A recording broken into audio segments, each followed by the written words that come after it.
What's up, guys? Hope you're not missing out on anything important by watching this video. I hope you realize that everything is exactly as it's supposed to be.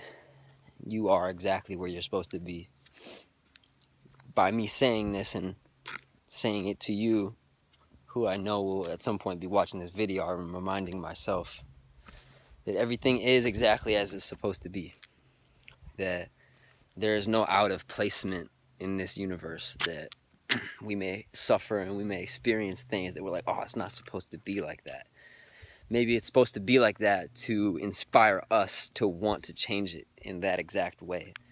And so, saying that to say, there are things that my soul has to do in this lifetime, or else I will feel like I missed out. And even not to say, it's like this feeling, this is a sensation that I'm describing. This is FOMO sensation.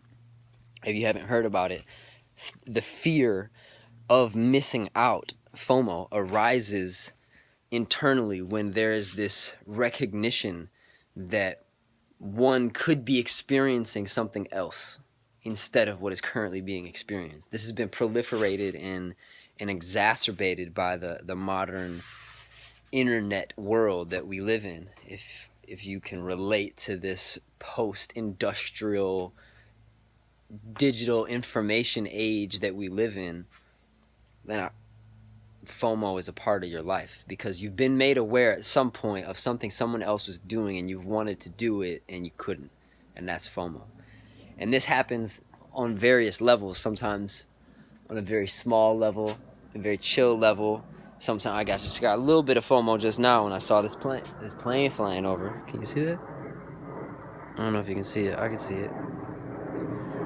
Because I want to fly. I want to fly planes. I want to fly planes. I want to spend a lot of time on planes in the air. And so, but that's all good. That turns into, as Abraham Hicks calls it, my compass. I don't know if she says it like this, but it's a compass for contrast. Because if I know what I don't want, I know what I do want. And I know that, and let me just speak very plainly, I'm here at the property in humble abode of my fathers. And this is someone who I've looked up to for a long time. And I've seen what a human life can become. And in many ways that I'd like to emulate, and in other ways that I'm not interested in emulating, in ways that have shown me by contrast what I don't want, but in many ways as well showed me what I do want. And I've witnessed him as an individual live a life that others meet with a variety of opinions, like this is right, this is wrong, this is how it should be, this is how it shouldn't be. Everybody's got something to say. And yet it seems like the people who do things, I was just reading some stuff on Elon Musk, and he's like, whoa, look at this guy who wants to do all these different things, and it seems like so much, seems like maybe for most people too much. And yet for him it seems like he is in this pursuit of that which is his fulfillment, that which is his spending of his lifetime in a certain way. He doesn't want to spend his lifetime like this, he wants to spend his lifetime like that. And so what's that? What is that thing that causes us to live a certain way and not another way? Obviously a lot of factors are contributing to what is making us want X, Y, or Z. And one of the things that I've found that is consistent from everyone, from people like Nikola Tesla to Albert Einstein to my father to a neighbor down the street, everyone at some capacity is driven towards what they want because they know what they don't want. And at a level, that is how FOMO can give us clarity as to what we want on a conscious evolutionary development of our life. A conscious development versus an unconscious development, because if you're not conscious of what is eating away at you, then you just wake up and you continue in the cycle. Maybe you go to that job, or maybe you don't do the thing that's eating away at you, saying that you should do it. There's something, and right now I had to come out and make this video because I saw a vision of myself expressing myself fully. And I was like, well, what does that feel like? And I remember last November, I got this impulse to make this video very specifically about this term that I had been using a lot called lensing. And I started describing it to my family. I was like, well, my lens is changing. And they're like, what does that mean? And I started describing the same exact topic over and over again. I was like, this is getting exhausting. Like I'm trying to describe something over and over again, and it's causing me to get refinement on what that is. And so I was like, oh, I gotta make a video. And then I immediately saw this vision of like, oh, it's a YouTube channel about manifesting your dreams and how to counteract FOMO with Moon and all this stuff. Even how Moon came to me, it was just this constant pulsation inside of me, in my mind, in my heart, in my soul, all of this compassing, this direction, this guidance from a place that feels beyond my egoic reality, beyond my identification within the temporary space-time continuum construct, within the matrix. It feels like guidance towards, and this is where yoga has come to me as deeply beneficial, that it's really just giving new terms and words towards things that obviously I've maybe not all the way, but at some level maybe I felt it, the word dharma, that there is a daily energetic dedication or duty, so to speak, that I have here in this lifetime, that I have so much energy, and if I'm going to be awake every day living my life, then I'm going to use that energy on something. And I can either use that for selfish purposes to fulfill my own very base minimum needs like food and sex, procreation and sleep and shelter, or I can use that for spiritual attainment and go beyond these very primary basic needs. But they're all basically integrated, that you can't get these things before you get these things, and yet these things aren't just these things. These things are like the higher visions that we have. Maybe this is some type of loving relationship that we have in our heart that we want. Maybe there's a truth that we have inside of us that has to be spoken out. And long story short, all of these things that we are feeling compelled to do are, well, not necessarily feeling compelled to do them all the time. I'm finding that the lensing around fulfillment can cause us to walk the other way, away from what we love, away from what is going to give us fulfillment. And it's crazy, but it's something that people do because there is a spiritual warfare of sorts going on, and there is psycho-spiritual, meaning mental and spiritual programming and coding and viruses that have been installed into the minds of all of the human population, more some than others, America specifically. And so, yeah, why do anything? Why do anything? Why not give up? Why not just call it quits? This is where I went. 2013, I got super, super close to thinking, well, I was thinking it often, but I got super close to doing it, which was exiting the human experience completely, taking my life. And it felt like, at the time, the most logical thing that I could get to, because I was in a state of depression on a cyclical level that felt like it was the entirety of my life. And this was this really vivid projection and depiction of what I thought my life was going to continue to be like, based on reference points that I had and what I thought was coming. And so it was this really clear, rational conclusion that I had gotten to because of what I thought at the time, based on my lensing, that my life was for.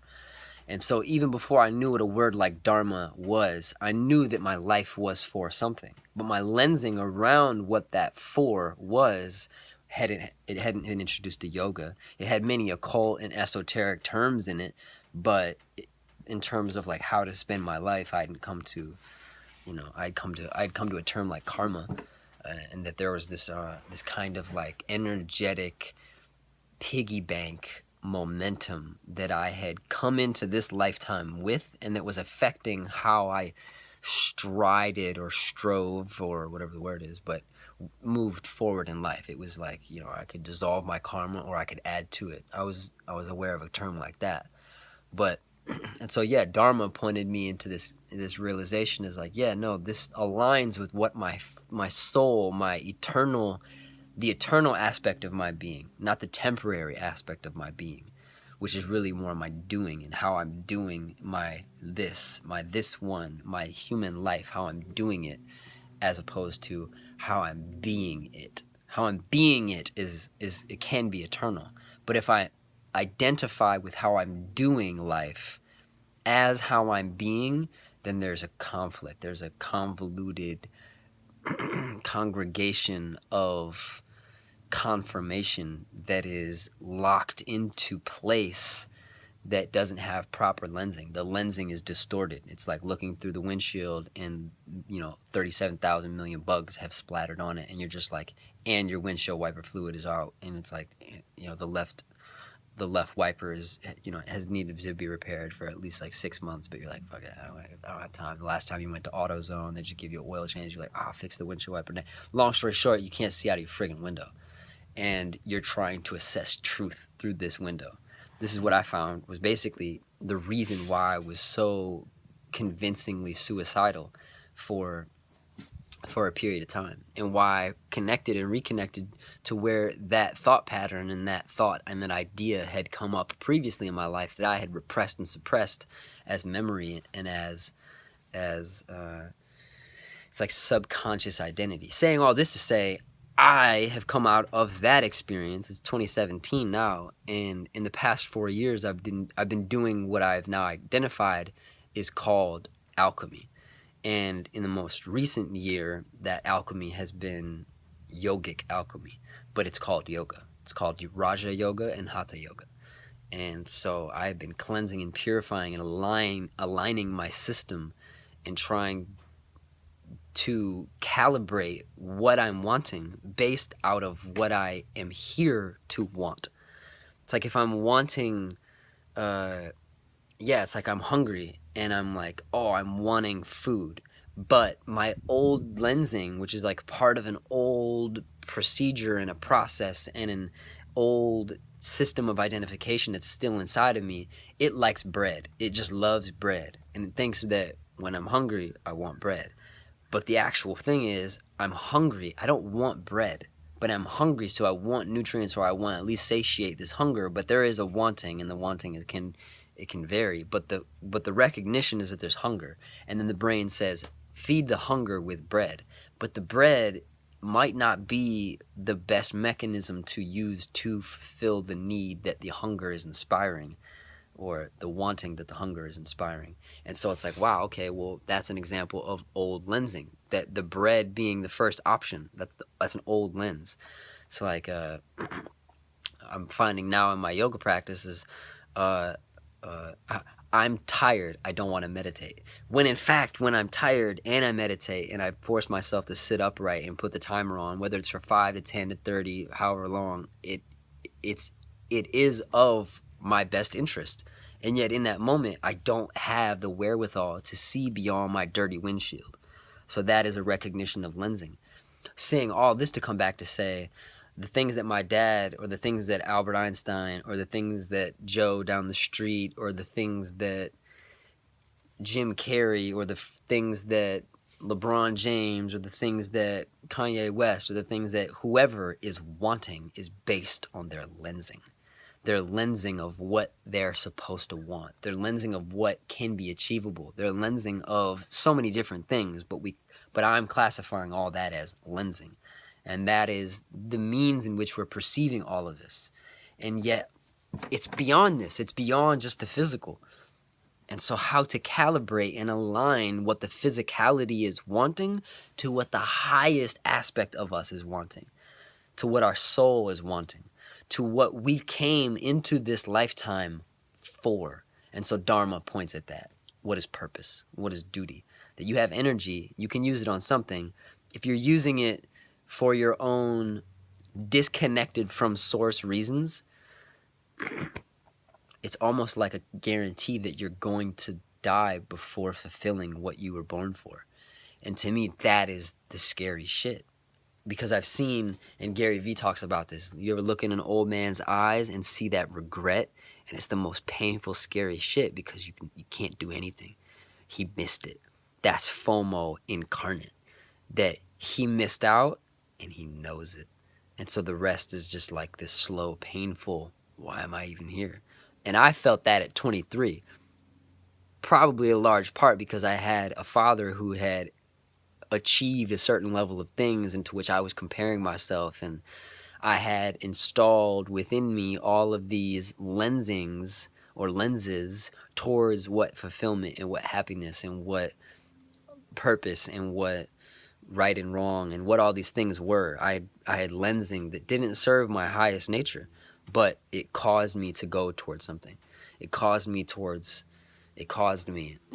It forced my hand. It brought me to realize what I didn't want, going all the way back to what Abraham frames for us as contrast, and a contrast guide, that maybe if there's not clarity on what you want, at least get clarity on what you don't want. And that's a direct line towards what you want.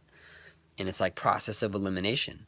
Just identify all the shit that you don't want, and you'll literally start to you'll run out of options. You'll run out of choices. Well, I don't want to wear red socks. I don't want to wear blue socks. I only have one other type of sock. I guess I'm wearing that sock because I almost have like, I don't want to do this. I don't want to do this one the most. I don't want to do this one the second most. And so there's only 3 options, and you just chose. You chose by eliminating what you don't want. And so I'm finding that that is literally what Moon is for, is showing by reflecting back to the world the options that you have in this present current moment. And then there's alchemy.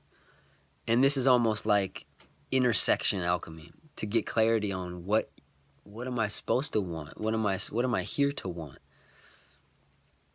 You only have so many reference points. You can go on YouTube. You were drawn to this video. You clicked on this video. If you're still watching, then hopefully you've received some benefit from it. But it's speaking to some aspect of you that's resonating.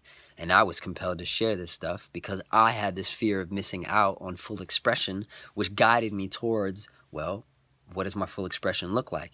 And then taking action on that. Dharma is a different thing. But the fear of missing out can cause us to take action towards what we don't want to miss out on. It's like choice by, I think there's a term that I'm looking for that I'm not finding right now, but it points at like, it's like process of elimination, but omission, like omitting what's not it.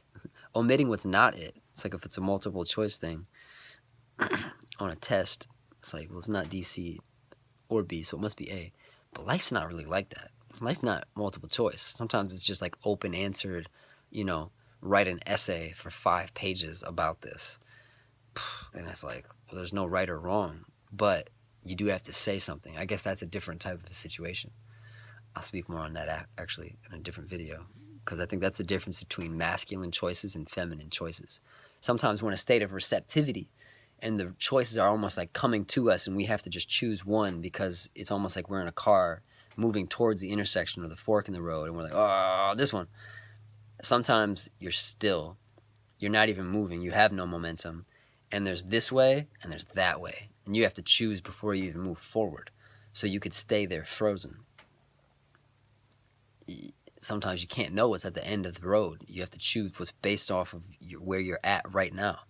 So yeah, where you're at right now. Here right now, where you're at. What don't you want to miss out on? For sure, for certain. What do you not want to miss out on? If that's a project, if that's some type of vision or a dream or a relationship or a lifestyle or a certain level of comfort or financial liberation or traveling the world or spiritual attainment or some idea that you have, even if that idea is BS, as of right now, it's what you're working with. As of right now, it's your lensing towards what you know it to be. So from now, right now, what don't you want to miss out on? And if it's getting plenty of rest and feeling very rested, then maybe it's going and laying on the couch and watching Stranger Things or taking a nap or doing yoga. If it's manifesting and realizing your greatest vision and your greatest dreams, maybe there's some action to take right now. Maybe you're about to go pick out a journal and just start going in. Maybe you're about to go to an online document that you have and start typing. Maybe it's a post on your social profile, or maybe it's a reach out. Maybe you're about to send a communication, a text or call or an email to somebody that you know it's been pulsing in the back of your head, and you're like, I gotta do this. Follow that, man. Follow that. Miss out on nothing. Only you can choose that.